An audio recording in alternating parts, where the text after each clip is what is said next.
तो कार्तिक मास की जो महत्वता है बहुत ज्यादा है। कहा जाता है कार्तिक मास में किया गया कोई भी कार्य जो है करोड़ों गुना, हजारों गुना फल देता है, जिसका हम अनुमान भी नहीं लगा सकते, अनुमान से परे है ये। कहा जाता है कार्तिक मास में जब कोई दीपक अर्पित करता है, किसको? भगवान को, तो उसके लाखों करोड़ों पाप क्षण भर में जो है नष्ट हो जाते हैं, ध्वस्त हो जाते हैं। दीपदान का अर्थ है हम भगवान को एक जो है ऑफरिंग कर रहे हैं। We are just giving a gift, we are offering a gift towards lord. भगवान को क्या दे रहे हैं? हम एक तोहफा दे रहे हैं, तो चेतना से दे रहे हैं, अपने हृदय से दे रहे हैं। तो यहाँ पर आज हम चर्चा करेंगे जिस कार्तिक मास का सबसे ज्यादा उल्लेख जो है पद्म पुराण के अंदर दिया गया। किसमें?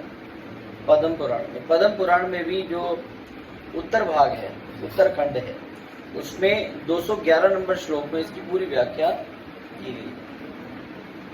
कहा जाता है कार्तिक मास जो है हमारी जो संस्कृति है, हमारी भक्ति के जो पद हैं, वो भक्ति का जो पूरा ये प्राकरण है उसमें सबसे मुख्य माना गया है। यहाँ तक कि जितने भी भगवान के अनुयायी रहे हैं, चाहे वो आचार्यगण हो, देवी देवता हो, है ना, या असुरगण हो, जिन्होंने भी भगवान की प्रार्थना की है, उन्होंने कार्तिक मास में भगवान को प्रसन्न करने का प्रयास किया। और वो जानते हैं भगवान को कार्तिक मास अति प्रिय है। कार्तिक मास का जो नाम है कार्तिक, ये कहाँ से आया? ठीक है, कहा जाता है भगवान को क्यों प्रिय है? जो यशोदा, जो राधा रानी है, उनकी जो माता है, उनका नाम है कीर्तिदा। ठीक है ना? तो उन्होंने जो अपनी पुत्री है उनका नाम रखा, क्या नाम रखा?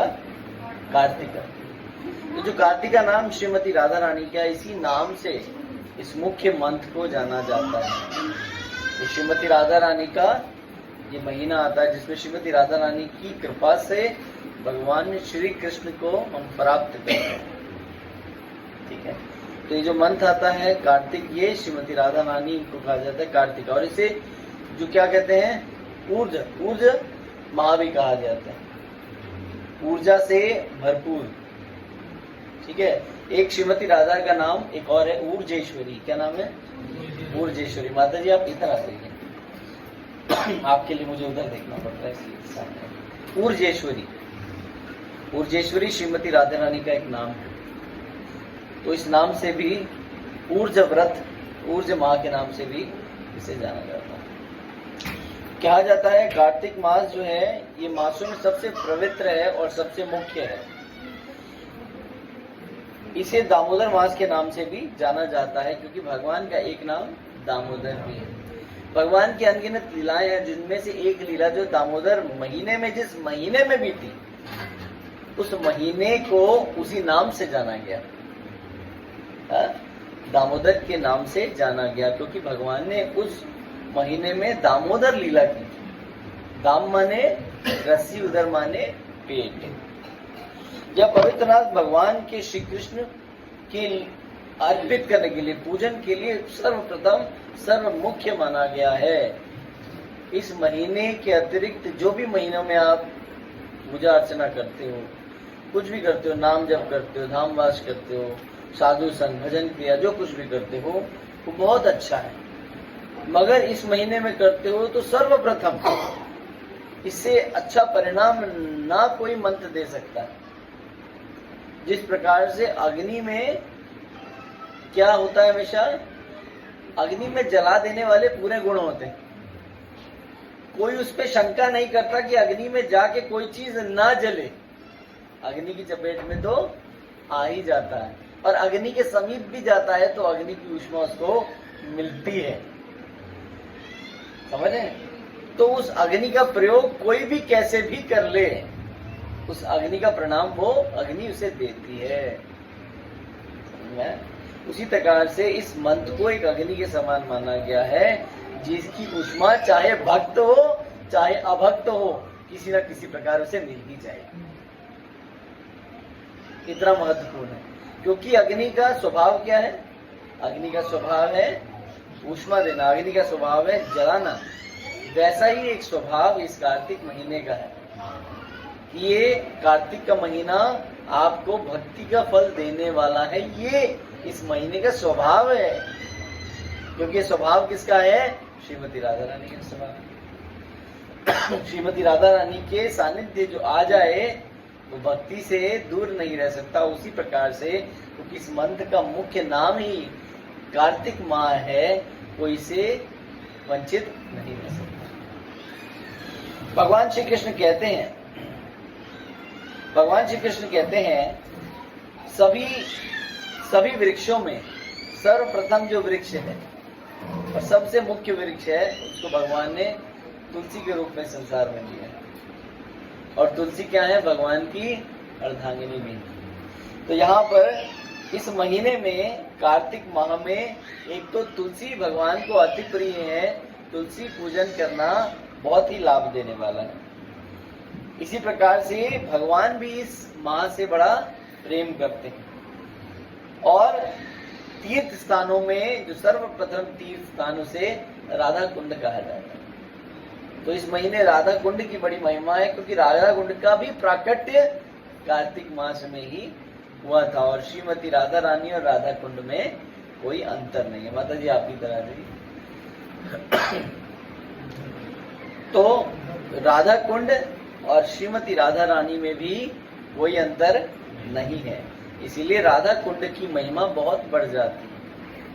इन दिनों में कार्तिक मास में राधा कुंड जाके भगवान के नाम का अत्यधिक जप करना, साधु संग करना, ये बहुत महत्वपूर्ण है। और फिर कहा जाता है, और सभी दिनों में एकादशी सबसे प्रिय है ना। और एकादशी में भी जो कार्तिक मास में एकादशी आती है, भगवान उससे भी अति प्रसन्न रहते हैं। ये कहाँ लिखा है? पद्म पुराण के उत्तराखंड में 112.3। जैसा सतयुग के समान कोई युग नहीं है, वेदों के समान कोई शास्त्र नहीं है, और गंगा के समान, यमुना के समान कोई तीर्थ नहीं है, वैसे ही कार्तिक के समान कोई माह नहीं है। स्कंद पुराण है कि इससे अत्यधिक महत्वपूर्ण कोई माह हो नहीं सकता। जो भगवत भक्त कार्तिक मास के दौरान भक्तिमय सेवा करते हैं, उन्हें भगवान श्री कृष्ण या भगवान श्री दामोदर की व्यक्तिगत कृपा बहुत सरलता से प्राप्त हो जाती है, व्यक्तिगत रूप से। क्योंकि भगवान व्यक्तिगत रूप से इस माह से जुड़े हैं, इसीलिए आपको व्यक्तिगत रूप से ही इस माह पे कृपा मिलेगी। उन्हें भगवान श्री कृष्ण की व्यक्तिगत कृपा बहुत सरलता से मिल जाती है। कार्तिक मास में भक्त उपवास करते हैं, दामोदर स्वरूप श्री कृष्ण का पूजन करते हैं, उनको दीपक, घी से भरा दीपक अर्पित करते हैं, भगवान के नाम का गुणगान करते हैं, कीर्तन करते हैं और दामोदर लीला का महिमा मंडन करते हैं। दामोदर लीला जो कि आप सुनते हैं, कैसे दामोदर लीला एक तो गा के मंडन होता है, एक दामोदर लीला सुन के मंडन होता है। दामोदर लीला गा के नमामीश्वरम सच्चिदानंद रूपम लसत कुंडलम गोकुल ब्रजमन, और भगवान की उस लीला को सुन के जिसमें भगवान ने क्या किया, अपनी माँ यशोदा को जो है वात्सल्य रूप का प्रेम दिया और हमें प्रदर्शित किया, और कई ऐसे अनेक कार्य कर दिए इस लीला के अंदर जो अद्भुत है। ऐसी महिमाओं का निरंतर बारंबार श्रवण करना, प्रतिदिन श्रवण करना इस लीला का, एक बार नहीं, प्रतिदिन श्रवण करना, मंत्रों का अधिक से अधिक जाप करना, पवित्र नदियों में स्नान करते हैं, जिससे वह स्वयं को सर्वोच्च भगवान श्री कृष्ण के करीब अनुभव कर पाते हैं। व्रत का अर्थ है क्या? व्रत का अर्थ क्या होता है? उपवास। उपवास मतलब ऐसे स्थान में वास करना जहां आप अपने को भगवान से समीप देख पाओ। अब कार्तिक माह का महत्व किस प्रकार से पद्म पुराण में बताया गया है। पवित्र कार्तिक मास की महिमा का वर्णन करने वाले शास्त्रों में, जैसे कि पद्म पुराण के अंदर बहुत सारी महत्व बातें बताई गई। कहते हैं भविष्य पुराण में, भविष्य पुराण के अनुसार ऋषि जो भगवान श्री कृष्ण के मंदिर के अंदर और बाहर दीपमाला की व्यवस्था करते हैं। दीपमाला मतलब दीपक जलाते हैं। हरे कृष्ण। दीपक जलाते हैं, वह उन्हीं दीपों द्वारा प्रकाशित पथ पर परम धाम के लिए प्रस्थान करते हैं।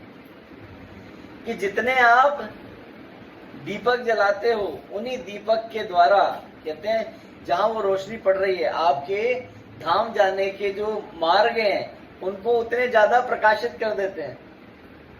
अंधेरे में क्या नहीं दिखता? मार्ग नहीं दिखता, मगर वहीं रोशनी हो जाती है तो मार्ग सजग हो जाता है, सरल हो जाता है, अनुभवी हो जाता है कि इस मार्ग पे चलोगे तो उस गंतव्य स्थान पे पहुंच जाओगे। ये दीपदान उस मार्ग को प्रज्वलित करता है, जो आपको दिखाता है भगवत धाम के जाने के जो आसार हैं वो कंफर्म हो जाते हैं कि आप उतने ही दीपदानों की, जितने दान आपने भगवान को दिए हैं, उन्हीं के प्रकाशित मार्ग से आपको भगवत धाम जाने की जो है कृपा प्रदान होती है। ऐसा कहाँ बताया है? स्कंद पुराण, ब्रह्म पुराण और नारदीय पुराण में ये स्पष्ट रूप से लिखा हुआ है।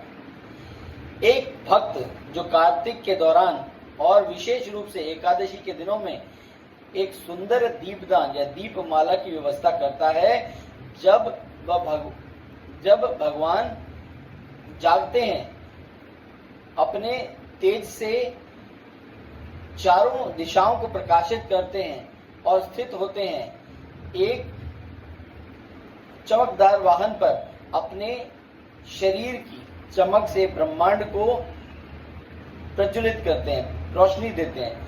वे जितने घी के दियों की व्यवस्था करते हैं, उतने हजारों वर्षों तक भगवत धाम में रहेंगे। कौन?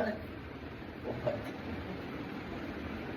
कि जितने हम दीपक प्रज्वलित कर रहे हैं, उतने समय तक हमें वहां पर रहने का अवसर प्रदान होगा। ये पद्म पुराण की चर्चा है। कार्तिक माह में दीपक जलाना भगवान की सेवा है। क्या है? अगर हम भगवान की सेवा करना चाहते हैं तो ये दीपदान भगवान की सेवा बताई गई है। ये आप अपने स्वार्थ के लिए नहीं, ये क्योंकि भगवान की सेवा है, भगवान की निजी सेवा है। जिस प्रकार से भगवान को हम भोग अर्पण करते हैं, जिस प्रकार से भगवान को हम सारी चीजें अर्पण करते हैं, व्यक्तिगत रूप में उनके साथ घर में रहते हैं, उनको उठाते हैं, सुलाते हैं, जगाते हैं, भोग लगाते हैं, उसी प्रकार से दीपदान की क्या है? भगवान की सेवा में बताया गया है कि ये भगवान की निजी सेवा है जो हर भक्त को करना चाहिए। और कहा जाता है कार्तिक मास में जब कोई दीपक अर्पित करता है तो उसके लाखों करोड़ों पाप एक क्षण में नष्ट हो जाते हैं। कार्तिक मास में दीप अर्पित करने से सूर्य ग्रहण के समय कुरुक्षेत्र में स्नान करने या चंद्र ग्रहण के समय नर्मदा नदी में स्नान करने से प्राप्त फल से 10 लाख गुना अधिक पुण्य फल कार्तिक मास में दीपदान करने से। जो भक्त घी का दिया अर्पित करते हैं, उन्हें अश्वमेध यज्ञ करने से क्या लाभ? इस प्रकार के दीपक दान करने से अपने लाखों करोड़ों अश्वमेध यज्ञों का फल प्राप्त हो जाता है। कि एक अश्वमेध यज्ञ करने का क्या लाभ होगा? इससे ज्यादा तो अगर आप दीपदान कर रहे हो, लाखों करोड़ों अश्वमेध यज्ञ करने का फल प्राप्त हो जाता है। यदि कोई भगवान श्री कृष्ण हरि या दामोदर के मंदिर में थोड़ा समय के लिए भी कार्तिक के मास में दीपक जलाता है, तो उसने लाखों कल्पों से लिए जो भी अर्जित किए पाप कर्म हैं, एक कल्प 1000 युग के बराबर होता है, सभी नष्ट हो जाते हैं। एक कल्प 1000 युग। यहाँ पर क्या बताया जा रहा है? लाखों कल्प। फटाफट आ जाइए। लाखों कल्प नष्ट हो जाते हैं, एक कल्प 1000 युग। यहाँ पर लाखों कल्प, कई हजारों, लाखों हजारों युग नष्ट हो जाते हैं। ये कहाँ बता रहे हैं? ये भी पद्म पुराण के अंदर चर्चा होगी। किसी के जीवन में भले ही कोई मंत्र ना हो, ध्यान से सुनिए, भले ही किसी के जीवन में कोई मंत्र ना हो, कोई पवित्र कर्म ना हो और कोई पवित्रता ना हो, उसके जीवन में भी कार्तिक मास के दीपक अर्पण करने से सब कुछ सही हो जाता है। भले ही कोई नाम जप ना करता हो, भले ही पाप कर्मी हो, भले ही कोई मंदिर ना जाता हो, साधु संग ना करता हो, उसके भी दीपदान करने से उसको फल की प्राप्ति। पितृपक्ष के अनुसार जब परिवार की कोई कार्तिक के महीने में भगवान केशव को भगवान दामोदर का दीपदान से प्रसन्न करता है, तो भगवान की कृपा से जो सुदर्शन चक्र को अपने हाथों में रखते हैं, सभी पितरों को मुक्ति मिल जाती है। कि अगर कोई अपने परिवार में दीपदान करता है तो वो केवल उसको लाभ नहीं दे रहा है, उसके परिवार के सारे पितरों को मुक्त कर देता है। जहां जो फंसा हुआ है, कहीं कोई भोग रहा है, किसी को शरीर नहीं मिला, कोई नरक योनि में, कोई स्वर्ग योनि में है, सबको कृपा प्रदान हो जाती है। कार्तिक मास में दीपक अर्पण करने से मेरू पर्वत या मंदरा पर्वत जितना बड़ा पापों का संग्रह है जल जाता है। इसमें कोई संदेह नहीं है, ये पद्म पुराण के इससे बड़ा पर्वत कोई है नहीं। मंदिराचल पर्वत या मेरू पर्वत से कोई बड़ा पर्वत है नहीं। अगर इतना भी संग्रह कर रखा है आपने, इतना भी संग्रह कर रखा है, तो भी वो नष्ट हो जाएगा। जो व्यक्ति कार्तिक मास में दीप अर्पित करता है, उसे वह फल प्राप्त होता है जो 100 यज्ञों या 100 तीर्थों से भी प्राप्त नहीं हो सकता।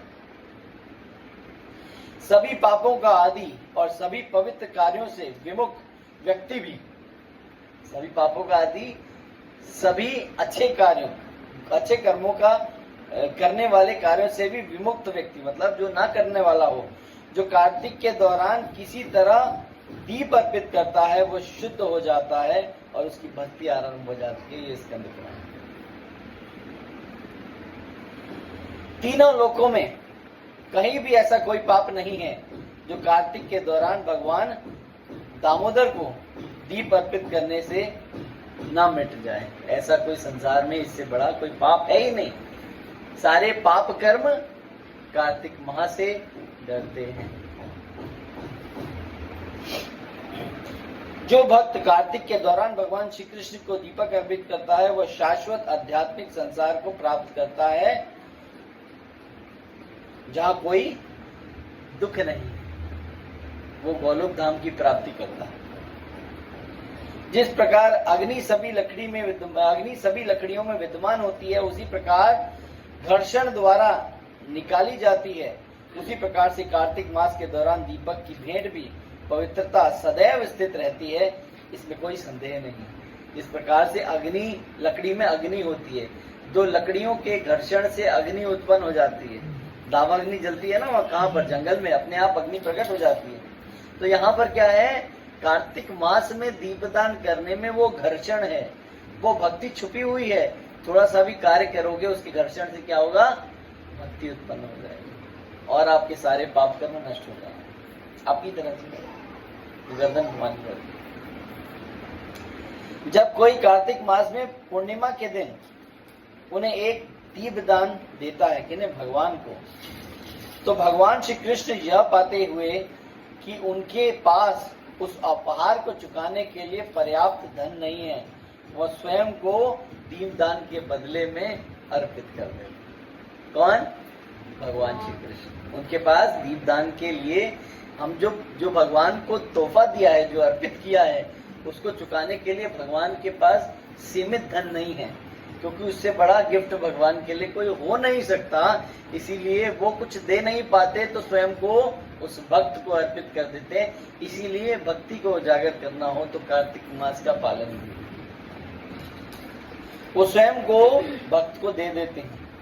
जो कार्तिक मास के दौरान भगवान हरि को एक स्थित दीपक अर्पित करता है, मतलब प्रतिदिन नियम के अनुसार स्थित दीपक अर्पित करता है, भगवान दामोदर के आध्यात्मिक संसार में लीलाओं का आनंद लेता है, कि वो भगवान की लीलाओं का पात्र भी बन सकता है उनके आध्यात्मिक धाम में। आगे कहते हैं यहां तक कि जो कभी धार्मिक अनुष्ठान नहीं करता, या यहां तक कि सबसे बड़ा मदिरा पान करने वाला पापी है, इस दीपदान के निश्चित रूप से शुद्ध हो जाता है। तीनों लोकों में कोई ऐसा पाप नहीं है जो इस कार्तिक दीप के सन्मुख खड़ा हो सके। वास्तव में दीप को भगवान वासुदेव के सामने प्रस्तुत करके बिना किसी बाध्य के शाश्वत निवास प्राप्त किया जा सकता है, जिसको गोलोक धाम कहते हैं। भगवान के सामने दीपदान अर्पित करके भगवान के समक्ष खड़े हो जाना और अपने आप को भगवान को अर्पित करना, भले ही कितना पाप कर्मी हो, भले ही शराब पीने वाला हो, मदिरा पान करने वाला हो, कुछ भी दुराचार करने वाला हो, सिर्फ कार्तिक मास में भगवान को अर्पित करके दीप उनके सामने खड़ा हो जाए तो भगवान उसको अपने धाम में बुलाने के लिए जो है निश्चित रूप से भक्ति प्रदान करते हैं। पितृपक्ष में अन्न दान करने से या ज्येष्ठ या आषाढ़ में गर्मी महीनों के पानी बांटने से प्राप्त सभी फल कार्तिक के दौरान दीप को अर्पित करने से आसानी से प्राप्त हो जाते हैं। कि कई लोग क्या करते हैं, कई अनुष्ठान करते हैं। कहाँ करते हैं? 2 मास में करते हैं जो बहुत महत्वपूर्ण बताए जाते हैं। एक तो आषाढ़ मास आता है ना, तो उसमें भी जल पिलाते हैं, छबील लगाते हैं, बहुत सारे कर्म करते हैं, दान देते हैं। अगर कोई कार्तिक मास कर देता है तो ये सारे पुण्य कर्म जो वो अर्जित करना चाहता है वो सारे स्वतः ही अर्जित हो जाते हैं। जो भक्त पूरे कार्तिक मास के दिन में केवल एक बार भोजन करता है वह बहुत प्रसिद्ध, शक्तिशाली एवं भक्ति में वीर बनता है। अब इसको बड़ा ध्यान से सुनिएगा।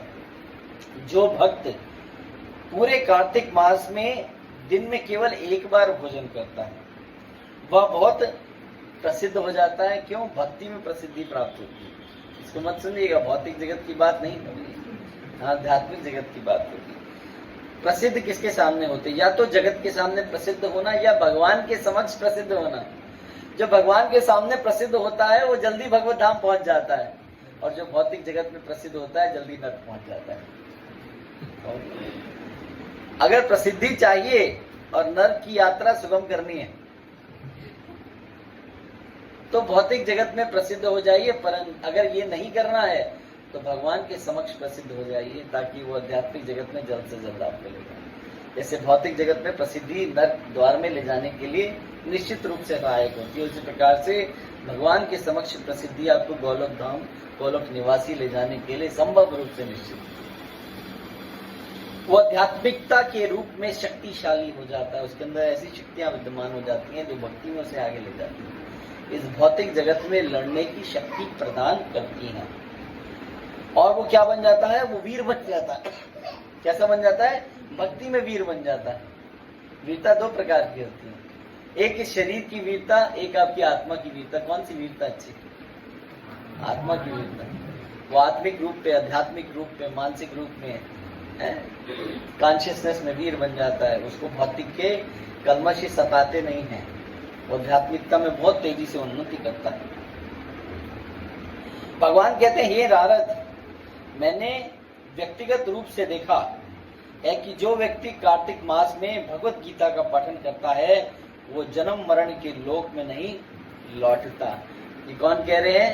नारदीय पुराण में भगवान, नारदीय पुराण में चर्चा आती है, भगवान नारद मुनि को कहते हैं कि जो कार्तिक मास में भगवत गीता का पाठन करता है वो दोबारा ये इस भौतिक जगत में जन्म मरण के मृत्यु के नहीं बसता।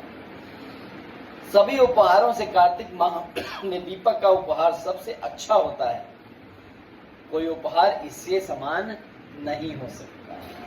तो एक तो उपहार हुआ भगवान के लिए और दूसरा उपहार के लिए किसके लिए? भक्तों के लिए। कि कार्तिक मास में अगर किसी को कोई उपहार देना चाहते हो तो उपहार के रूप में उसे क्या देना है?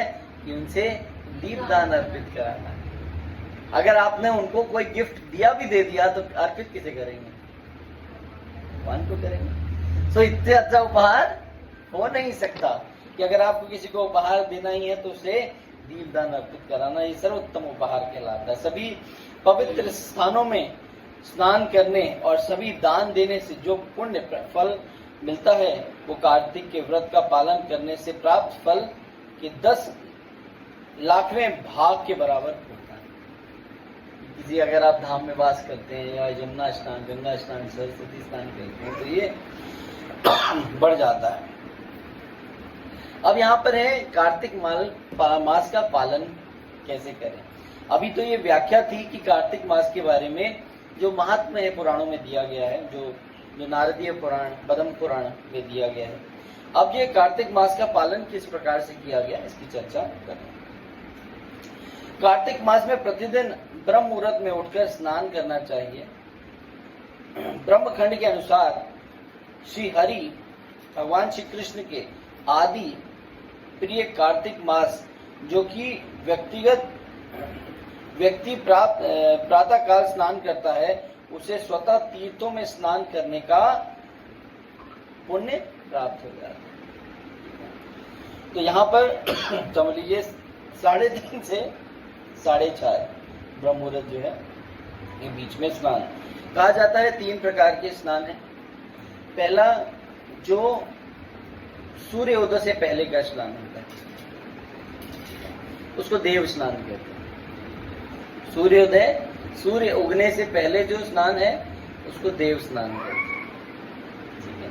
उसके बाद जो सूर्य उदय के बाद होता है, ठीक है, जो सूर्य उदय हो गया सुबह आपने, उसको ब्रह्म स्नान कहते हैं। ठीक है, क्योंकि ब्रह्मा जी भी जीवात्मा है तो उसको ब्रह्म स्नान कहते हैं। और सूर्य उदय के बाद मतलब जो कि आपका ब्रह्म मुहूर्त के बाद जो स्नान होता है उसको असुर स्नान कहते हैं।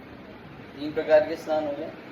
सूर्योदय से पहले देव स्नान, ठीक है, ब्रह्म मुहूर्त में क्या है ब्रह्म स्नान, और ब्रह्मोदय के बाद जो सूर्योदय के बाद असुर स्नान कहलाता है। वो सारी तीर्थों का स्नान प्राप्त कर लेता है। श्री सनातन गोस्वामी कहते हैं कि भगवान के समक्ष प्रण करना चाहिए, हे भगवान दामोदर, हे भगवान जो भक्तों को कष्टों से बचाते हैं, वे देवताओं के स्वामी, आपको और देवी श्रीमती राधा रानी को प्रसन्न करने के लिए मैं कार्तिक के महीने में हर सुबह स्नान करूंगा। ये कहाँ लिखा है? ये हरि भक्ति विलास में लिखा हुआ है। 142 पाठ्य 142 अध्याय 16वां विलास, इसमें हरि भक्ति विलास में उल्लेख किया गया है। आगे बताते हैं, यदि संभव हो तो हमें मंदिर में दर्शन करने और भक्तों के साथ भगवान के दीप अर्पित करने का प्रयास करना चाहिए। मंदिर दर्शन और भक्तों के समक्ष साथ में बैठ के दीप दान करना चाहिए। प्रतिदिन भगवान श्री कृष्ण को घी का दीपक अर्पित करें और ध्यान करते हुए दामोदर अष्टकम का गान करें। जो कोई कार्तिक में महीने में भगवान को घी का दीपक अर्पित करता है वह सभी प्रकार के पापों से मुक्त हो जाता है और भगवान हरि के निवास को जाता है। कहाँ दिया है? हरि भक्ति विलास में दिया। सर्वोच्च भगवान श्री कृष्ण का सदैव स्मरण करना चाहिए। भक्तों को अधिक से अधिक हरिनाम जप करने का प्रयास करना चाहिए। जितना अधिक से अधिक संभव हो माला एवं कीर्तन करें। कि इसमें कोई गिनती नहीं है, इसमें कोई गिनती नहीं है। कम से कम 16 और अधिक से अधिक जो भी कर सकते, और ज्यादा से ज्यादा कीर्तन में अपने आप को रत रखना चाहिए। यदि संभव हो प्रतिदिन उच्च वैष्णवों की संगति में श्रीमद् भागवतम का पठन करें। क्या रखना है? भक्तों का संग हमें करना है। इस मास में साधुओं से शास्त्र सुनने के पक्ष में अन्य सभी कार्यों को त्याग देना चाहिए। ज्यादा से ज्यादा श्रवण करना चाहिए। इसके अतिरिक्त किसी चर्चा में अपने आप को नहीं विलिप्त करना चाहिए।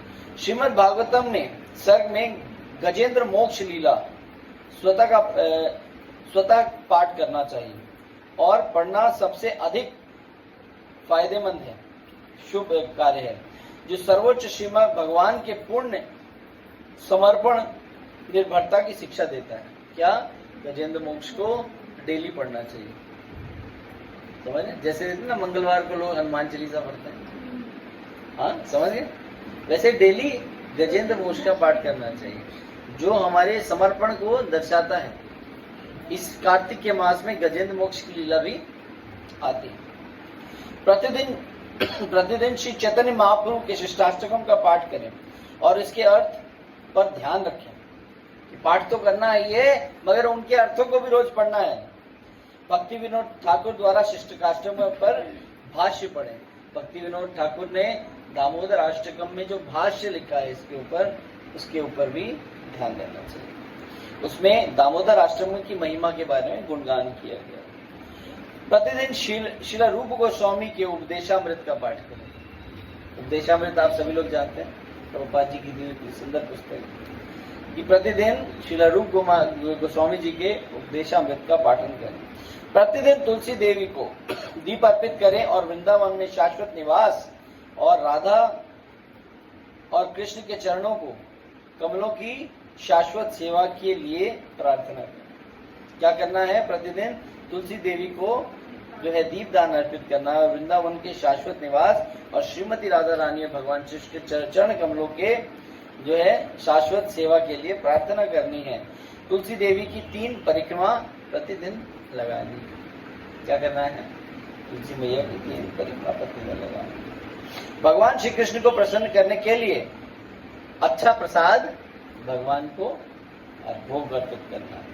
भक्तों को अन्नकूट, गिरिराज, गोवर्धन पूजा के त्योहार का भी पालन करना है, क्योंकि कार्तिक मास में जो है गोवर्धन लीला आती है। भगवान और गोवर्धन में कोई अंतर नहीं। तो यहाँ भगवान की लीला जैसे दामोदर लीला है, वैसे ही गोवर्धन लीला है। दोनों में कोई भेद नहीं है, दोनों ही महत्वपूर्ण है, दामोदर लीला और गोवर्धन लीला। इस मास में भक्तों का अधिक से अधिक सानिध्य करें। क्या करना है? Association of devotees, more and more, ज्यादा से ज्यादा भक्तों का सानिध्य करना है। ब्रह्मचर्य का अभ्यास करना चाहिए कि जो है इसमें संबंध नहीं रखने चाहिए, केवल ब्रह्मचर्य का पालन करना चाहिए। संयमता का पालन करना चाहिए। किसी चीज से अगर आपको बहुत ज्यादा अटैचमेंट है, किसी को मीठा खाने से है, किसी को घूमने से है, किसी को कई चीजों से अटैचमेंट होती है, तो यहाँ क्या कर रहा है? समयता का पालन करना चाहिए। इस पवित्र मास में वैष्णव आलोचना से बचना चाहिए कि हमें क्या करना है? वैष्णव निंदा नहीं करनी है। इसीलिए कम बोले और उतना ही बोले जितना भक्ति के लिए अनिवार्य है।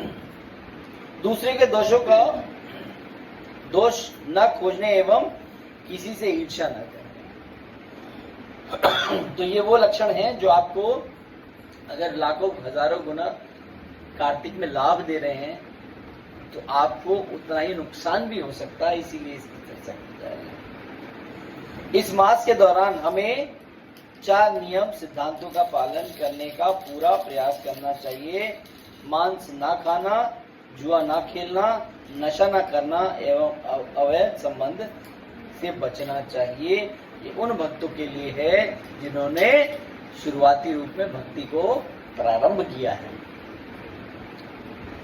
सबसे महत्वपूर्ण बात यह है कि हमारी चेतना को नीचे गिरने वाले निकृष्ट कार्यों से रात्रि को व्यर्थ नहीं गंवाना चाहिए, क्योंकि रात्रि में क्या हो जाता है?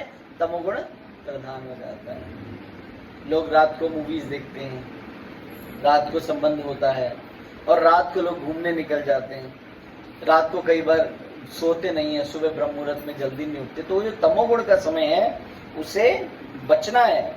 रात के समय जितना हो सके अगर निद्रा खुली है तो नाम जाप करना चाहिए एवं श्रीमद् भागवतम का पठन करना चाहिए। अगर रात को निद्रा ना आए और आपके पास समय बच जाए, क्या कार्य करना है?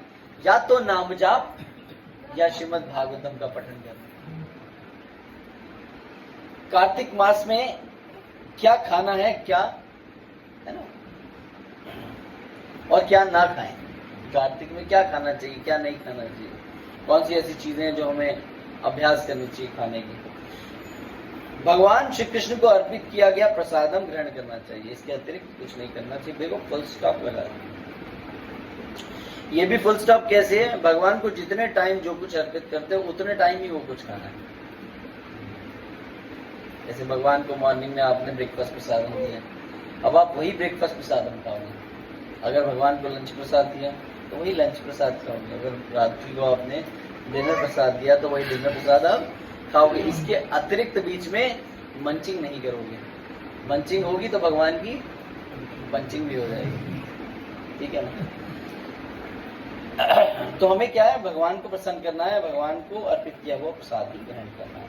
भगवान श्री कृष्ण के कई भक्त एक मास के लिए कुछ ऐसा त्याग करते हैं जो उन्हें पसंद है। उदाहरण के लिए यदि किसी को दूध पसंद है तो वह इस महीने दुग्ध मतलब दूध और उससे उत्पादों से बनी चीजों को नहीं लेता। इस व्रत को करने से व्यक्ति भगवान उनसे प्रसन्न इस व्रत को करने से भक्त भगवान को प्रसन्न करने के लिए भक्ति और तपस्या दिखा सकते हैं, ठीक है। कि हमें भगवान को प्रसन्न करना है तो क्या है? हमें जो चीज पसंद है उनको ग्रहण नहीं करना, उसको हमें त्यागना है भगवान के लिए। कई भक्त दिन में केवल एक बार ही भोजन करते हैं और नियमित रूप से एक बार ही भोजन करने का प्रयास करें। भोजन एक बार कर लें, सुबह शाम हो सके जितना। जो कहते हैं जितना आहार खाते हैं उतना ही प्रमाद सताता है। प्रमाद मतलब निद्रा, आलस्य। तो आहार वैसा लें जिसमें प्रमाद ना सताए। तो नियमित रूप से एक बार आप ले सकते हैं आहार। फलाहार लेने वाले फलाहार लेते हैं, नहीं तो क्या होता है? एक टाइम आहार लेते हैं और 2 टाइम फलाहार ले लेते हैं। सुविधाजनक होना चाहिए। ऐसा नहीं है कि भक्ति के इन मार्गों को पालन करने के लिए जो आचार्यों ने दिए हैं, ठीक है, उसके लिए निष्ठा होनी भी जरूरी है। ऐसा ना हो कि आप सेवा तो भगवान की करें ना, 24 घंटे दूध पी के क्या हो, जिनको दूध ही पी के तपस्या करूंगा और बेड पे ही लेटे रहे। कहीं माता प्रभु जी बोले कुछ तो बनाओ भगवान को, मेरे को तो मेरा तो व्रत है, मैं तो उठ नहीं पाऊंगी, केवल दूध पे ही निर्भर हूँ। तो ऐसा व्रत नहीं करना कि 24 घंटे पलंग पे पड़े रहो आप, है ना। ये कार्तिक व्रत है, पलंग तोड़ व्रत नहीं है, ठीक है। तो कार्तिक व्रत की तरह इसे अच्छे मन से, स्वभाव से अगर आप अपना नियम बनाएंगे तो देखिए आप कार्तिक मास के अंत तक जो है अपना आप बहुत अच्छा एक शेड्यूल तैयार कर लेंगे, जो कि इन्हें आगे भी आपके कार्य काम आएगा। पवित्र कार्तिक मास में शहद, ध्यान रखिएगा, पवित्र कार्तिक मास में शहद, तिल का तेल, हींग, बैगन, राजमा, उड़द दाल, कोई भी खिचड़ी, ठीक है, करेला, तले हुए खाद्य पदार्थ जैसे किसी प्रकार के पकौड़े या ऐसी चीजों को ग्रहण आदि को जो है वर्जित है। किसी भी चीज को फ्राई नहीं करना। Don't take anything which is fried. पवित्र मास में, इस कार्तिक मास के दिनों में जो प्रारंभिक रूप से भक्तों ने भक्ति प्रारंभ की है, मांस और नशीली पदार्थों का सेवन न करें। यदि कोई कभी कभी भक्ति जीवन का आरंभ करना शुरू किया है और मांस खाना या नशा पूरी तरह त्याग नहीं पाया है तो कम से कम कार्तिक मास में पवित्र महीने के दौरान इसमें सम्मिलित न होने का प्रयास करें। और यदि आप कार्तिक मास के दौरान इसका पालन करते हैं तो भगवान श्री कृष्ण और श्रीमती राधा रानी बहुत प्रसन्न होंगी और मांस और नशे को हमेशा के लिए छुड़ाने के लिए आपको सुविधा देंगे, ठीक है।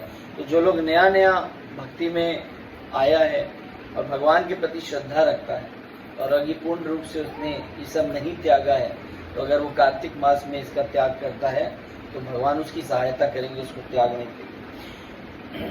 जो भक्त चाय या कॉफी का सेवन करते हैं वे भी कम से कम इस महीने के लिए इसे बंद कर सकते हैं और आवश्यकता पड़ने पर वह किसी प्रकार की गर्म वस्तु को ग्रहण कर सकते हैं। जैसे चाय कॉफी है तो गर्म पानी हो गया, गर्म दूध हो गया, ठीक है ना।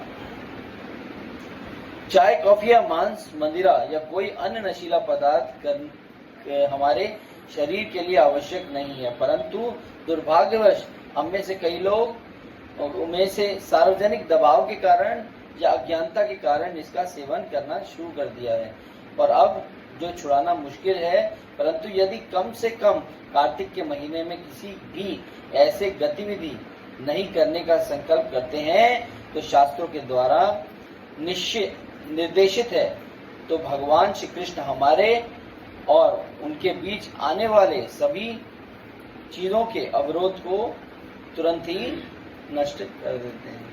भगवान और भक्त के बीच में जो भी अवरोध आ रहे हैं उनको तुरंत नष्ट किया जाता है। कई बार क्या होता है, व्यवहारिक रूप से बताया गया है कि किसी पे दुर्भाग्य सामाजिक दबाव आ जाता है। सामाजिक समझ गए, सामाजिक दबाव कैसे आ गया? जैसे पारिवारिक दबाव आ जाता है कि पूरे परिवार में एक भक्त है, 3 नहीं है, 2 भक्त हैं, 1 नहीं है, तो क्या होता है, पारिवारिक दबाव आ जाता है। कॉफी नहीं पीते, चाय नहीं पीते, तुम तो ये भी नहीं करते, तुम तो वो भी नहीं करते। तो जो है यहाँ पर क्या होता है, अगर थोड़ा सा भी प्रयास करते हैं तो भगवान भक्त और भगवान के बीच के अवरोधों को तुरंत नष्ट कर देते हैं। तो वो संभाविक रूप से वो सारी चीजें जो हैं प्रस्तुत कर देते हैं, सुलभ बना देते हैं आपके व्रत में। अब यहाँ पर बहुत ही मुख्य चर्चा मैं आपको बता रहा हूँ, बड़े ध्यान से लिखिएगा। इस महीने सबसे महत्वपूर्ण है, इस मंत्र का सबसे आसुरी प्रभाव जो है वो क्या है, जो कि बहुत ही मुख्य है, उसको कहते हैं सोशल मीडिया।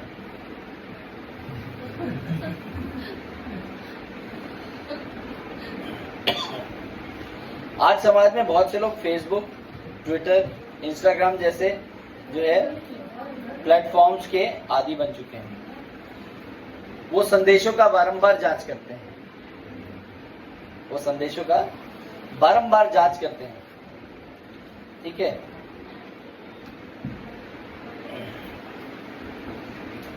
ज्यादा से समय उन जांच करने में बिता देते हैं और उनको उन जांच करने में मुख्य रूप में उससे सम्मिलित भी नहीं हो पाते और इसमें ही अपना जो समय नष्ट कर देते हैं। कई बार नाम जप करते समय हम अपने व्हाट्सएप, फेसबुक और ट्विटर की जांच करते हैं, परंतु हरि नाम की जांच हम कभी नहीं करते। जब हम नाम जप कर रहे होते हैं तो हम फेसबुक, ट्विटर और इंस्टाग्राम की जांच करते हैं, परंतु हरि नाम की जांच हम कर नहीं पाते। यद्यपि संदेश आध्यात्मिक होता है, अगर संदेश आध्यात्मिक हो सकता है, परंतु हमें स्वयं से यह पूछना चाहिए, क्या यह आवश्यक है कि क्या यह हमें सर्वोच्च भगवान श्री कृष्ण के करीब आने में मदद कर रहा है। इस पवित्र मास में हमें सोशल मीडिया का विवेकपूर्ण उपयोग करने की आवश्यकता है ताकि यह हमारी भक्ति यात्रा को प्रारंभ कर सके। कि हो सकता है नाम जप करते हुए संदेश भी आध्यात्मिक आ जाए, परंतु फिर भी अपने आप से पूछना है, क्या यह संदेश मेरी आध्यात्मिक यात्रा को पूर्ण करने के लिए मेरा सहयोगी है या नहीं है। फिर उस संदेश में अपने आप को संलग्न करना है, मगर क्या करना है, सोशल मीडिया की जांच नहीं करनी, केवल जांच करनी है तो नाम जप की जांच करनी और उसी में संलग्न और इसी में अपने आप को हमें प्रेरित करना है। अब यहाँ पर बहुत मुख्य बात आ जाती है, कार्तिक मास इतना महत्वपूर्ण क्यों है। ये कार्तिक मास इसलिए महत्वपूर्ण नहीं है कि भक्त लोग इसमें भक्ति करते हैं, ये कार्तिक मास इसलिए महत्वपूर्ण है क्योंकि भगवान ने इसे महत्वपूर्ण बनाया है। हमने इसको महत्वपूर्ण नहीं बनवाया, भगवान ने इसे महत्वपूर्ण बना दिया। यहाँ क्या क्या हुआ है, कार्तिक मास में गोवर्धन लीला होती है। भगवान ने एक लीला की, गोवर्धन उठा के भक्तों को रक्षा प्रदान की। कब? कार्तिक मास में। लीला भी तो भगवान के अनुसार ही होती है, प्रलय भी तो अनुसार ही आएगी। इंद्र ने भी उसी समय हमला किया जब भगवान चाहते थे और भगवान ने बचाया जब भगवान चाहते थे। भगवान ने भक्तों के साथ विहार किया, वो कब किया? कार्तिक मास की किया। जब जब लीला हुई तब तक भक्तों का संबंध कृष्ण के साथ और घनिष्ठ हो गया। इसीलिए जब गोवर्धन पर्वत उठाया तो एक समझ लीजिए कि भगवान ने एक 5 स्टार होटल में सबकी बुकिंग करा दी, अब हम साथ रहेंगे। और इतने दिन भगवान के साथ रहे, कोई अपने घर नहीं। जैसे एक बड़ा आदमी पैसे खर्च करके अपने पूरे परिवार को एक जगह एकत्र कर लेता है और कहता है बहुत समय बीत गया, हमने आपस में संग नहीं किया। तो सम करने का एक निर्धारित समय होता है जब सब फ्री होते हैं, कि तुम अपना समय दो, मैं अपना समय दूंगा, तो मैं भी उपस्थित रहूंगा और तुम भी उपस्थित रहना। तो यहाँ भगवान कह रहे हैं मैं तो उपस्थित हूँ, तुम भी हो जाओ। तो भगवान ने क्या किया, एक ऐसा महोत्सव मनाया जिसमें सारे रिलेटिव्स को बुला लिया, उन सब ने भगवान के साथ वो हफ्ता। चारों तरफ झमझम बारिश हो रही थी, ठंडी हवाएं चल रही थी, ऐसी बारिश कभी नहीं हुई थी। भाई अम्यूजमेंट पार्क भी देखना हो तो ऐसा देखो ना जी, स्पेशल। तो भगवान ने ऐसा पार्क बना दिया, चारों तरफ झमझम बारिश हो रही थी, भगवान अपना डंडा लेके खड़े थे, भगवान सारे ग्वाल बाल अपना डंडा लेके खड़े थे। वहां पर प्लेग्राउंड बना हुआ था, सब सोच रहे थे मैं कर रहा हूँ, मगर भगवान कर रहे थे। भगवान सोच रहे थे मैं कर रहा हूँ, पीछे राधा रानी अपने नेत्रों से उठाई हुई थी। आप समझ रहे, तो वहां ऐसी ऐसी क्रीड़ाएं हो रही थी जिनको सुन के, जिनमें संलग्न होकर बड़ा अनुभव मिलता है कि भक्ति और भगवान का संग कैसा होना चाहिए। तो वहां सेंटर कौन था, गोवर्धन उठाना है, उसके लिए कहाँ जाना पड़ेगा, गोवर्धन के सेंटर में जाना पड़ेगा। तो सेंटर पॉइंट कौन थे, भगवान, और चारों तरफ कौन थे, भगवान का परिवार। उसी तरह भगवान इस कार्तिक मास में सेंटर पॉइंट बने हुए हैं, और आप उस परिवार का हिस्सा बने हुए जो गोवर्धन पर्वत के नीचे उनके साथ क्रीड़ाएं कर रहे हैं। तो भगवान भी उपस्थित हैं और भक्त भी उपस्थित है। आगे बताया जाता है कि इस दिन श्री राम का आगमन हुआ था, कहाँ, अयोध्या में। भगवान आगे पीछे भी आ सकते थे, हैं? भगवान आगे पीछे भी आ सकते थे, मगर भगवान ने क्या, कार्तिक मास चुना। और कार्तिक मास के समय भगवान का वेलकम किया गया, श्री राम का सबने किया, हर जीव जंतु ने किया, हर प्रजा ने किया, सब भगवान का वेलकम कर रहे हैं। तो ये मास वेलकम का है, श्री राम आ रहे हैं आपके जीवन में, अब आपके ऊपर निर्भर करता है इनका स्वागत कैसे करना है। तो ये स्वागत और उत्सव का मास। दूसरा शरद पूर्णिमा, जिसमें भगवान ने सारी गोपियाओं के साथ रास किया। रासलीला होती है, भगवान का रास शरद पूर्णिमा में होता है, जो कार्तिक में ही आता है और कभी नहीं आता। सिर्फ कार्तिक में ही भगवान अपने अनगिनत स्वरूप निकालते हैं और सारी लीलाएं करते हैं। मतलब आप समझिए, सारी गोपियों के साथ वो नृत्य करते हैं। उस रास को देखने के लिए देवी देवता और राक्षस तक ललायित रहते हैं उस रास को देखने के लिए। तो यहाँ पर जो है शरद पूर्णिमा की रास लीला भगवान ने, इस शरद पूर्णिमा के दिन भगवान को अर्पित करने के लिए भक्त लोग खीर बनाते हैं। खीर बना के चंद्र का दर्शन कराते हैं, ताकि चंद्र की वो ऊर्जा उसमें आए और हम भगवान का बनाया गया प्रसाद ग्रहण करें, और वैसी ही शीतलता हमारे अंदर हो। इस महीने राधा कुंड का भी और श्याम कुंड का भी आविर्भाव हुआ। कि श्रीमती राधा रानी ने कहा कि तुमने किसका वध किया है, गौ हत्या की है। बोले गाय नहीं थी, ये तो कौन था, ये तो बैल था। बोले वो भी तो परिवार का ही हिस्सा है, तो गौ के परिवार में तो आता है। तो आपने क्या कर दी, गौ हत्या कर दी। इसके पाप से मुक्त होने के लिए तो आपको स्नान करना पड़ेगा, सारे तीर्थों में जाओ, सारा स्नान करके आओ। उन्होंने क्या किया, उन्होंने किससे खोदा, किससे खोदा, पैर के अंगूठे से गड्ढा बनाया और उसमें सारी नदियां आ गई और उन्होंने स्नान किया। श्रीमती राधा रानी ने कहा मैं भी एक कुंड बनाऊंगी। श्रीमती राधा रानी ने एक कड़े से कुंड बनाया, परंतु जल नहीं आया। भगवान ने फिर भगवान की कृपा से श्रीमती राधा रानी को जल प्रदान हुआ। तो भगवान ने कहा कि जो मैंने कुंड बनाया है वो मुझे अति प्रिय नहीं है, परंतु तुमने जो कुंड बनाया है वो सारे कुंडों में मुझे सबसे स्नेहित है। तो आज से तुम्हारे कुंड का नाम मैं ले लेता हूँ और मेरे कुंड का नाम तुम ले लो।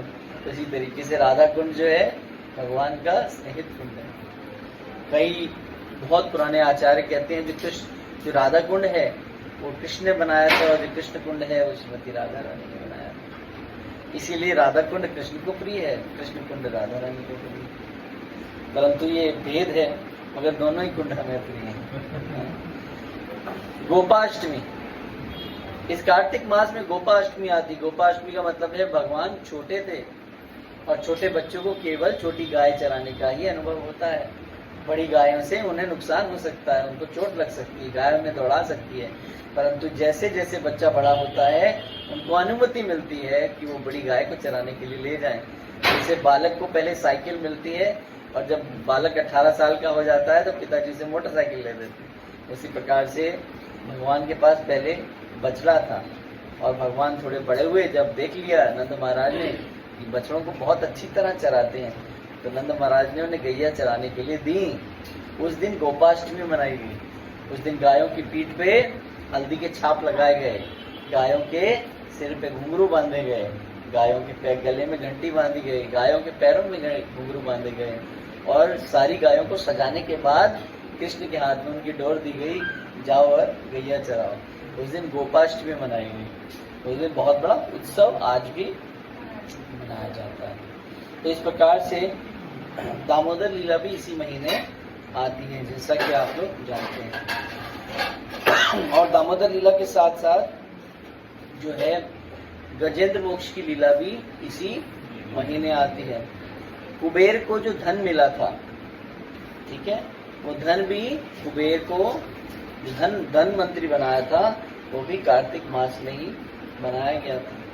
ठीक है, लक्ष्मी देवी अधिष्ठात्री लक्ष्मी देवी को भी धन जो प्राप्त हुआ था, तो भगवान विष्णु की कृपा से कार्तिक मास में ही प्रदान हुआ। उसके अलावा कार्तिक मास में और कौन सी लीला आई थी? कार्तिक मास में अजामिल लीला भी कार्तिक में आई थी? नहीं, अजामिल लीला कार्तिक में नहीं। तो इस प्रकार से कार्तिक मास बहुत ही महत्वपूर्ण है। कहा जाता है कार्तिक मास में, क्योंकि भगवान श्री कृष्ण दामोदर रूप में यशोदा मैया के साथ थे और यशोदा मैया उनको दूध पिला रही थी। वो आए, उनको भूख लगी, वो यशोदा मैया की गोद में बैठे, उन्होंने यशोदा मैया का दूध पान किया। उसी समय जो है एक भगोना, जैसे मिट्टी की जो भगोना होता है, चाटी कहते हैं, जिसको चूल्हे पे चढ़ाया हुआ था, वो क्या कहते हैं, चेतनावान होती है, सारी चीजें इतनी धाम में होती हैं। तो दूध और चूल्हा, और चूल्हे के साथ वो अग्नि के साथ वो चाटी, कोई भी ऐसी चीज नहीं थी जो जिसके अंदर जीवन ना हो, क्योंकि भगवान की सेवा में नियुक्ति थी। और वृंदावन में जो कुछ भी है वो जीवित है भगवान की सेवा के लिए। तो वो दूध जो है समय से पहले उबलने लगा, और जैसे दूध समय से पहले उबलने लगा तो मैया यशोदा को जो है उसकी गंध आ गई, और वो दूध को उतारने के लिए कृष्ण को जमीन पे उतार के चली गई। जैसे कृष्ण को उतारा, कृष्ण ने कहा ये दूध भी मेरा था और वो दूध भी मेरा था, इस दूध को छुड़वा दिया और दूध लेने चली गई। क्या फायदा ऐसे दूध को जो मेरी सेवा में ना लग पाए? हैं, यहाँ भी दूध मैं ही पी रहा था और वहां भी दूध मैं पीता, मेरी सेवा को बीच में रोक दिया और दूध लेने चले गई। भगवान श्री कृष्ण ने क्या किया? भगवान श्री कृष्ण ने देखा, एक कंकड़ उठाया और वो मटकी फोड़ दी, और वहां जितना दही पहले पड़ा हुआ था वो सब मटकी फोड़ दी, और एकांत में बैठे दही जो है खा रहे थे। माता यशोदा उन्होंने बोला कि क्या कर रहे थे? तो बोले मटकी बिखर गई, और ये क्या हो रहा है? तो बोले मटकी गिरी तो दही गिर गई, और दही गिर गई, खराब ना हो जाए इसलिए मैंने खानी शुरू कर दी। है, ये खराब ना हो जाए इसलिए मैंने खानी शुरू कर दी। तो अच्छा, तो उसके बाद में यशोदा ने कहा कि तुम बड़े शरारती हो गए हो, तुम्हारी शरारत तो दूर दूर तक जो है विख्यात हो गई है। मगर भगवान ने शरारत शुरू की क्यों? ये भी बहुत महत्वपूर्ण है। एक बार बहुत सारी बैलगाड़ियों में दही मक्खन ये ले जाया जा रहा था। भगवान श्री कृष्ण नंद महाराज से पूछा कि ये बैलगाड़ियों में इतना सारा मक्खन कहाँ भेजते हैं? तो उन्होंने कहा कर स्वरूप हम किसको भेजते हैं? कर स्वरूप कंस को भेजते हैं। जितना भी मक्खन, दूध, घी जो भी मिलता है उसका एक 4-3 हिस्से जो है हम भेज देते हैं, एक हिस्सा हम अपने पास रखते हैं। तो कृष्ण ने बोला कि मेहनत करें आप, फल खाए कोई और, ये तो सही नहीं है, तो क्या किया जाए? तो भगवान श्री कृष्ण ने एक मीटिंग रखी, किनके साथ? ग्वाल बालों के साथ। छोटे से कन्हैया, छोटी सी मीटिंग, छोटे ग्वाल बाल। उन्होंने बोला एक काम करते हैं, घी मक्खन बाहर क्यों भेजना? वो जो 3 हिस्से बाहर जाते हैं, तीनों हम खा लेते हैं। हमारा घी हमारे लिए तो बनता है, हमारी मैया घी किसके लिए निकालती है? हमारे लिए निकालती है। तो तुम सब एक काम करो, ना घी रहेगा, ना बजेगा बांस, ना रहेगा बांस, ना बजेगी बांसुरी। तो तुम क्या करना, हम सब लोग मिलके घी चुराने का प्रयास करेंगे। तो सर्वप्रथम भगवान श्री कृष्ण ने घी चुराने के लिए, मक्खन चुराने के लिए एकांत स्थान में, जहाँ यशोदा मैया अपने माखन के बर्तनों को रखती थी, वहां चले गए। तो सर्वप्रथम वहां एक और लीला हुई। जब वो चुराने के लिए गए तो सर्वप्रथम उनने अपने प्रतिबिंब को पहली बार देखा। तो जब वो माखन चुराने गए तो जो हंडिया पड़ी थी उसके सामने वो खड़े हुए, तो उन्होंने देखा कि कोई मेरे सामने खड़ा है। उन्होंने कहा अरे तुम कौन हो? उसने पूछा तुम कौन हो? जैसे वो पूछे वो वैसे पूछे, तुम यहाँ क्या कर रहे हो? तो वो भी पूछे तुम यहाँ क्या कर रहे हो? तो बोले कुछ बोलो भी कि मुंह में दही जमा रखी है। तो इतनी देर में क्या हुआ, उसने लठिया उठाई, लठिया उठा के माखन तोड़ने के लिए भगवान श्री कृष्ण ने बर्तन तोड़ दिया। इतनी देर में आवाज हुई, मैया यशोदा आ गई। मैया यशोदा ने कहा ये क्या किया तुमने? कह रहे कि मैया मैंने नहीं किया, यहाँ तो ये आ गया था, मैं लठिया उठाता इससे पहले इसने तोड़ दी। तो वही पहली बार भगवान ने अपने प्रतिबिंब को भी देखा और पहली बार भगवान ने माखन चोरी की। और माखन चोरी इसीलिए भगवान ने शुरू की थी क्योंकि ये कंस को जाता था और भगवान नहीं चाहते थे कि ये कंस को भेजा जाए। तो भगवान ने कहा मेरी ही सामान मेरे लिए बनता है, मैं किसी को क्यों दूं? तो हमारे लिए दूध बनता है, सारे ग्वाल बालों के लिए माखन घी होता है, तो हम ये भेजेंगे नहीं, हम सब नष्ट कर देंगे या खा लेंगे। या तो नष्ट कर देंगे नहीं तो खा लेंगे, और जो बच जाएगा अंदर बंदर सबको खिला देंगे। ठीक है, तो भगवान ने पूरे वृंदावन में उत्पात मचा दिया। उस उत्पात से भी जब घी जाना कम हुआ, माखन जाना कम हुआ, तो कंस को और क्रोध आया। तो ये भगवान की माखन चोरी की लीला भी भगवान की लीलाओं में एक बहुत महत्वपूर्ण लीला है। उसके बाद जब वो भगवान ने माखन चोरी के लिए पूरे जगह माखन गिरा दिया, माता यशोदा क्रोधित हुई, उन्होंने उनको बांधने का प्रयास किया। भगवान श्री कृष्ण भागने लगे, उनका जो आंगन था वो बहुत बड़ा था, वहाँ वो नंद महाराज के आंगन में भागने लगे। भागते भागते भागते भागते जो है पूरा पैर जो है सन गए पूरे आंगन में। और बताया जाता है यशोदा मैया थोड़े वजनी शरीर की थी, बिल्कुल ऐसी लगती थी माता जी, ना पतली है ना मोटी है, तो बिल्कुल वैसी लगती थी। तो माता यशोदा भागने लगी। माता यशोदा का जो कहते हैं गजरा खुल गया, तो जो उन्होंने वैजयंती के मालों के फूलों से जो पहना हुआ था वो पूरे आंगन में बिखरा हुआ था, जैसे भगवान के चरणों में वो बिखेर दिया। कहते हैं ना वेलकम करते हैं तो फूल बिखेर दिए जाते हैं, वैसे पूरा आंगन जो है घी से धोया गया। कहते हैं कि उनको पूरा ऐसे माखन पूरे में बिखर गया जैसे भगवान के आगमन के लिए घी से लेप किया हो, मक्खन से लेप किया हो, और फिर फूलों की वर्षा की। और फिर माता यशोदा पीछे पीछे भाग रही हैं, और वहाँ देवव्रत मुनि खड़े थे जिस लीला को देख रहे थे, और उन्होंने उन लीलाओं को देखते हुए दामोदर अष्टकम की रचना की। और वहाँ पर दामोदर अष्टकम गाए जा रहे थे और माता यशोदा पीछे पीछे भाग रही थी, और भगवान श्री कृष्ण भाग रहे थे। उनके कानों में जो कुंडल थे वो कुंडल हिल रहे थे, उनकी गालों का चुम्बन ले रहे थे, कहते हैं उनकी गालों को टच कर रहे थे। माता यशोदा भाग रही थी, पसीने में लथपथ हो गई, और उन्होंने एक बार आके अपना त्याग कर दिया कि अब मैं तो तुम्हारे पीछे नहीं भाग सकती, तुमने मुझे थका दिया है। तो भगवान माता के संघर्ष को देख के पास में आ गया। भगवान ने कहा माता मुझे क्षमा कर दो, तुम्हें जो सजा देनी है मुझे दे दो। तो माता यशोदा पहले तो सहम गई, लकड़ी फेंक दी उन्होंने, परंतु फिर उन्होंने कहा नहीं, अगर दंड नहीं दूंगी तो ये सुधरेगा नहीं। हर माँ अपने बच्चे से प्रेम करेगी। ये यशोदा माता भगवान कृष्ण के साथ ये वात्सल्य प्रेम को दिखा रही है, परंतु बच्चों को वो सिखाना भी बहुत जरूरी है, ये भी माता यशोदा बता रही है। तो उन्होंने क्या किया, उनको बांधने का प्रयास किया। जब भी वो गांठ बांधने लगी तो रस्सी छोटी पड़ जाती थी, उन्होंने घर की सारी रस्सियों को लगा दिया, फिर भी वो रस्सी नहीं बांध पाई। 2 उंगल छोटी रह जाती है। पहली उंगल किसका प्रतीक है?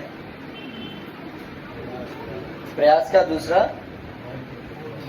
प्रयास और समर्पण।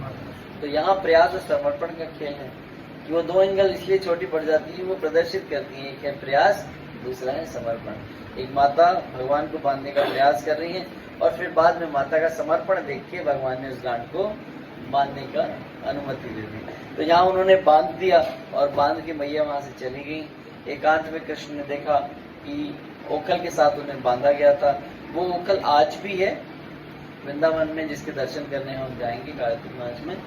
तो वहाँ माता यशोदा ने उन्हें बांध दिया, और फिर उनके आंगन में जो खड़े थे 2 वृक्ष हैं, नल कुबेर और मणिग्रीव, 2 ऐसे कुबेर के पुत्र थे जिनको श्रापित किया गया था नारद मुनि के द्वारा। और जब नारद मुनि ने उनको श्राप दे दिया, क्योंकि वो नारद मुनि के समक्ष नग्न खड़े थे मदिरा पान करने के बाद, वहाँ और भी उनकी साथी थी, मगर सबने अपने तन को ढक लिया। केवल नल कुबेर मदिरा पान में इतने मग्न थे कि उन्होंने ध्यान नहीं दिया, उन्होंने उनको सम्मान नहीं दिया। नारद मुनि ने उनको नग्न रहने का श्राप दे दिया, इसीलिए भगवान के आंगन में श्रापित रूप में, वृक्ष के रूप में, नग्न रूप में खड़े थे। और उन्होंने नारद मुनि से क्षमा भी मांगी, मगर भगवान नारद मुनि ने कहा ये क्षमा तो मैं तुम्हें कर रहा हूँ, परंतु भगवान की कृपा मात्र से तुम इस बंधन से मुक्त हो पाओगे। तो उन वृक्षों के बीच में भगवान अपने उस ओखल को लेके गए, रिढ़ते गए, वो ओखल पीछे पीछे चलती गई और दोनों वृक्ष के बीच में आके अटक गई। भगवान ने थोड़ा सा और प्रेशर दिया, थोड़ा सा और धक्का दिया, वो तुरंत गिरी और उनमें से वो दिव्य पुरुष जो कुबेर के पुत्र नल, कुबेर और मणिग्रीव थे और उस अर्जुन और तमाल के वृक्ष से बाहर आ गए। और वैसे ही भगवान जानते थे वो कौन है, भगवान से उन्होंने भगवान की प्रार्थना की और भगवान ने वहां उनको मुक्ति प्रदान की। तो दाम मतलब रस्सी और उदर मतलब पेट, और 2 अंगल का जो ये सिद्धांत है कि दाम मतलब रस्सी, भगवान भक्त के प्रति बंधने को समर्पण दे रहे हैं। तब जब भक्त करता है पहला प्रयास और दूसरा समर्पण। तो ये कार्तिक मास प्रयास का मास है, ये कार्तिक मास इसका समर्पण का मास है। तो इसमें कार्तिक मास में जो है ज़्यादा से ज़्यादा सेवा करनी है, ऊर्ज व्रत का पालन करना है। ऊर्ज व्रत मतलब अपने आप को एक्टिव रखना, इसको कहते हैं ऊर्ज व्रत। तो अब हम सब लोग दामोदर अष्टकम की दामोदर अष्टकम को सुनेंगे और दामोदर अष्टकम के व्याख्या को भी पढ़ेंगे। ठीक है, चलिए, हरे कृष्णा।